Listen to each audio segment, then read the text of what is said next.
Maricel. May sakot sila, di ba? Sasadyain daw si Maricel ni ni pangalan nito, si Romualdez.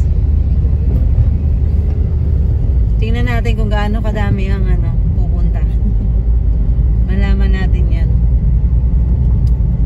Mga perere, namamayagpag sa gentry Ayan hindi ba yun? Yan madami-dami din yun parang ilan yun? Parang ang laki ang laki kasi parang ilan yun parang dalawa? Yan yung parang ginagawa na nila doon.